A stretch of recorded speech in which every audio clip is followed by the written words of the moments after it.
The year is 1457. April, Easter night descends upon a banquet hall somewhere in Wallachia. 200 noble women sit in silence beside their husbands, fingers adorned with gold, silk draped across their shoulders, wine trembling in their hands. Laughter echoes against cold stone. They believe themselves untouchable. They believe this is ceremony. By the time the sun breaks over the horizon, every man seated in that hall will be dead, impaled in the courtyard like trophies on display. And those women, daughters of aristocracy who had never once felt dirt beneath their fingernails, will begin a march that most will not survive. One of them carried the name Voisa. 23 years old, married for only 2 years, her hands had known only goblets, embroidery, a softness. Within 7 days, those same hands would be shredded open, nails torn away, bone exposed through bleeding skin, dragging stones up a mountainside to rebuild a fortress for the man who slaughtered her husband. She labored until her garments rotted from her body, until there was nothing left to shield her, until she could no longer distinguish whether the crimson staining her hands was blood or dust from the rocks. Voisa was one among 200, most perished on that mountain. And this was merely the beginning. What Vlad Dracula inflicted upon women was not collateral damage. It was not the chaos of war. It was deliberate. It was the message itself. He impaled mothers beside their daughters. He ordered wives skinned alive for stitching a shirt incorrectly. He transformed female bodies into public warnings so grotesque that the Ottoman Sultan, the man who seized Constantinople, looked upon one field of corpses and withdrew his army in horror. Hollywood sold you a smooth-talking vampire seducing women beneath moonlit towers. History offers something far more disturbing, a butcher who destroyed them in town squares in full daylight for all to witness. This is not Vlad's story, it belongs to them. The women history buried, history remembers monsters, it forgets their victims. That imbalance is what we are here to correct, but darkness like this does not emerge from nothing. Vlad spent 6 years as a child hostage within the Ottoman Empire. He observed, he absorbed. Fear was a tool, bodies were messages, and if you sought to shatter a society quickly, you did not begin with its armies, you broke its women. When he returned to Wallachia, his father was already dead. His older brother had been tortured, buried alive by nobles who had smiled to his face before driving blades into his back. The boy who left never returned home. What came back was something else entirely, someone who understood that controlling women meant controlling everything, and punishing them ensured no one dared to challenge him, so he began with vengeance. Easter Sunday, 1457. The noble families of Wallachia gather within Vlad's palace. Boyars draped in their finest robes, wives glittering with jewels, children laughing between tables. They believe this is celebration. They are catastrophically wrong. Mid-feast, Vlad rises and poses a single question. How many rulers have you lived under? Nervous laughter ripples through the hall. Even the youngest noble has witnessed 7 princes rise and fall. The eldest has counted nearly 30, each betrayed, each murdered, each replaced by another puppet. Vlad nods slowly. That is the problem. The doors slam shut. Guards flood the hall like a tide. Within minutes, the older boyars are dragged outside and impaled in the courtyard. Screams tear through stone walls, then fade into silence. Voisa hears her father-in-law begging, then nothing. For the younger nobles and their families, Vlad has designed something far worse. Still wearing their Easter silk, the wives and daughters are chained together. Iron bites into wrists, slicing skin. Voisa stumbles. The woman beside her pulls her upright. Before they are moved, Vlad forces them to watch husbands raised on stakes, some dying quickly, some very, very slowly. Voisa finds her husband in that forest of bodies. He is still alive, still calling her name. She cannot reach him, she cannot look away. Then the march begins, nearly 50 miles north, through forests, through mud, through rain, no food, no rest. Women raised in carriages now stumble barefoot over stone. Some collapse the first day. Guards do not stop, they drag them forward. When dragging becomes too slow, they leave them. Wolves finish what the guards began. When they finally reach the ruins of Poenari Castle, Vlad is waiting. You will rebuild this fortress. With your hands, according to the chronicles, they labored for months. Silk dresses shredded first, then undergarments. Rain, blood, rot stripped everything away. Soon there was nothing left. 200 noble women exposed to cold and sun, hauling stone up a mountain with bare hands. Voisa's hands split open by the third day. By the second week, she could no longer feel them. The woman beside her, a countess who had never lifted anything heavier than a needle, fell from the cliff on the 12th day. Her body shattered down the rocks.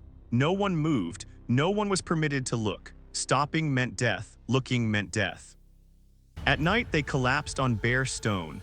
No blankets, no roofs, no mercy. They pressed against each other for warmth like hunted animals. The mountain cold sliced through skin already split and bleeding. Some women never woke. Their bodies were dragged aside at dawn, like refuse. And the work continued. They consumed whatever the guards discarded, scraps, gnawed bones with traces of meat still clinging, rainwater scooped from muddy puddles. Women who once had servants pour their wine now fought each other over filthy water. The chronicles state many died from exhaustion. Others slipped and fell from the cliffs.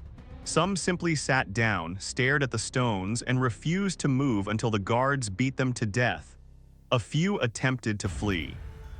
They were captured within hours and impaled in front of the rest, a clear message that death was not an escape Vlad was willing to grant easily. And Vlad watched, from above, like a god judging insects. When Poenari Castle was finally completed, only a handful of women remained breathing. They were not freed. They were kept as servants inside the fortress they had constructed with shredded hands and broken bodies, their noble names erased, their families gone. Whatever life they had left was spent climbing the same stairs that had destroyed them. Every step a reminder, every wall a grave. But here is the part most people overlook. Poenari was not about punishment, it was not justice, it was theater. Vlad wanted every noble family in Wallachia to know exactly what happened to the women of men who defied him. He wanted wives to look at their husbands and think, if he falls from favor, am I next? These women were not just victims. They were warnings, and the message landed. Still, Vlad was far from finished. Because if this was his treatment of noble women, ordinary women endured something even darker. If you were a woman in Wallachia between 1456 and 1462, you did not live in fear of war. You lived in fear of being noticed. Vlad believed women were the backbone of society. A wife who failed her husband was a fracture in that backbone. And fractures in his mind had to be sealed with blood. There is a story preserved in German pamphlets from that era. A peasant man walked through a village wearing a shirt that was too short. His legs showed. In Vlad's Wallachia, that was not embarrassing. It was evidence. Vlad stopped him on the road and asked one question, "Do you have a wife?" The man answered yes. Vlad replied, "Bring her to me." She came. Her name was Ilinka, strong hands. The kind of hands sculpted by years of cooking, farming, cleaning, raising children, sewing when there was time, which was never. Vlad studied her the way a butcher studies livestock. Why is your husband dressed like a beggar? Is there no flax in your house? Are your hands broken? She tried to explain.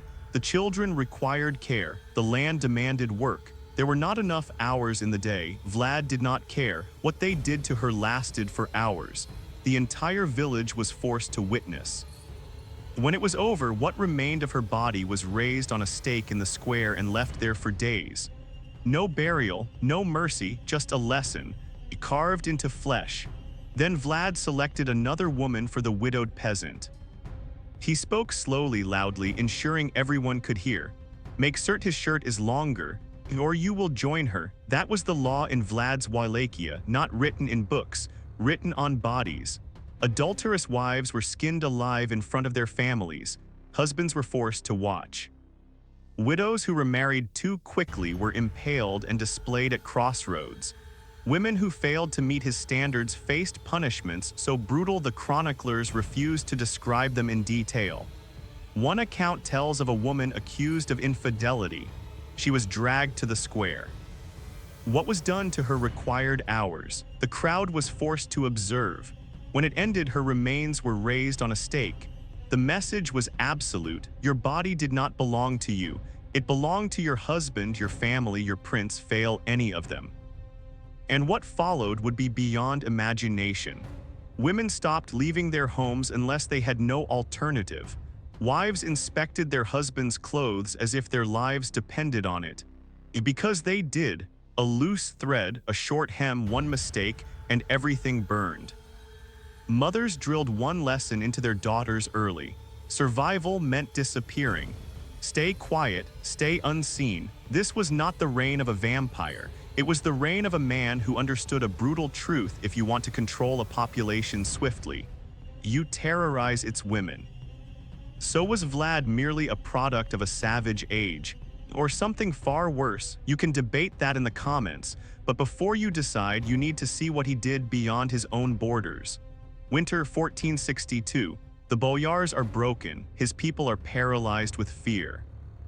Now Vlad turns south, toward the Ottoman Empire. This is not a war of conquest, he lacks the manpower. This is a war of messages, and he plans to write those messages on the bodies of civilians. He crosses the Danube and moves village to village through Ottoman territory.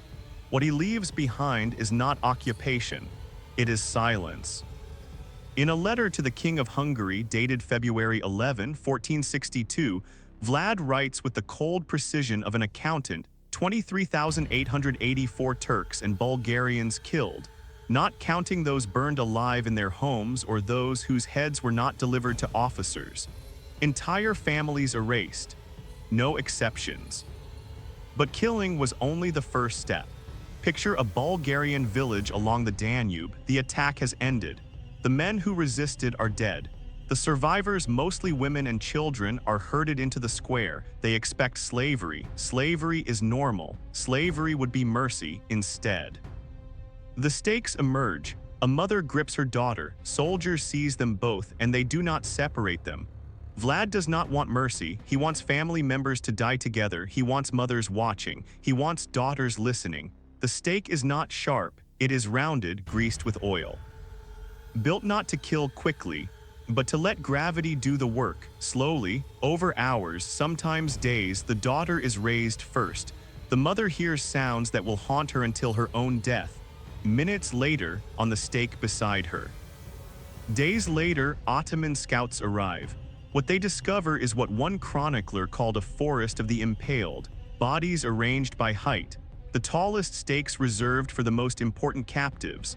Families suspended together, that was the point. Some were still alive, bodies swaying in the wind. And this was one village. Vlad repeated this along the entire Danube, dozens of villages, thousands of bodies. The river itself was said to be stained for miles. By early summer 1462, Sultan Mehmed had seen enough. He gathered the largest army on earth, 100,000 men, and marched toward Wallachia to end Vlad once and for all. But Vlad had been preparing for this moment his entire life. Outside Targovist, the Ottoman army stopped. Soldiers in the front ranks began screaming. Some turned and ran, others dropped to their knees. The Sultan rode forward to see what had shattered his army. In front of him stretched a field nearly a mile long and half a mile wide. In that field, raised on stakes of varying heights, were 20,000 bodies, men, women, children, entire families together. The Byzantine historian Ilinka Chalkakandals was there. He wrote that large stakes held approximately 20,000 people impaled, a sight, he noted, for the Turks and the Sultan himself. Imagine being one of those women, still alive, feeling your body slowly surrender to gravity. Watching the largest army in the world arrive, knowing even they cannot save you, knowing your death is not a tragedy, it is a message. Some bodies had been there for weeks, rotted beyond recognition. Others were fresh, a few were still alive, twitching in the summer heat. The smell reached the army before the field came into view. Soldiers hardened by conquest vomited on the spot. Maimed the man who took Constantinople, who ended a 1,000-year empire, who had walked through more blood than almost any ruler alive, stared at that field and made a choice. He turned his army around and left. According to the chronicler, the Sultan declared it impossible to take land from a man capable of such acts. It was not respect, it was not admiration, it was surrender. Wrapped in polite language, Vlad had won. And the price of that victory was paid in the bodies of mothers and daughters. The Sultan departed, the women remained on their stakes. Vlad had won, but this story is not over yet. There is one more woman you need to meet, the woman closest to him. Met the darkest ending of all. History never bothered to record her name. We know her only as Vlad's first wife. Spring 1462, the Ottomans have pulled back, but danger has not vanished. Vlad's own brother, Radu, is marching toward Poenari Castle with a fresh army, the same fortress razed years earlier by women who bled and died hauling stone. She stands on the battlements. Below her, the Arges River slams into the rocks. Behind her, a castle built on the bones of women. In front of her, an army flying Ottoman banners. She knows exactly what happens to captured women, harems, slavery, humiliation without end. But she also knows what her husband does to women. She has lived inside his world. She has seen the stakes, heard the screams echo through stone halls, walked corridors built by women who never walked back down the mountain. She is trapped between two nightmares. Local legend says she turned to her servants and spoke 7 words. I would rather be food for the fish of the Arges than a prisoner of the Turks. Then she jumped. Her body fell hundreds of feet. The river swallowed her whole. No body, no grave. To this day, the river bears her memory, Ral Domne, the Lady's River. Vlad escaped through a secret passage.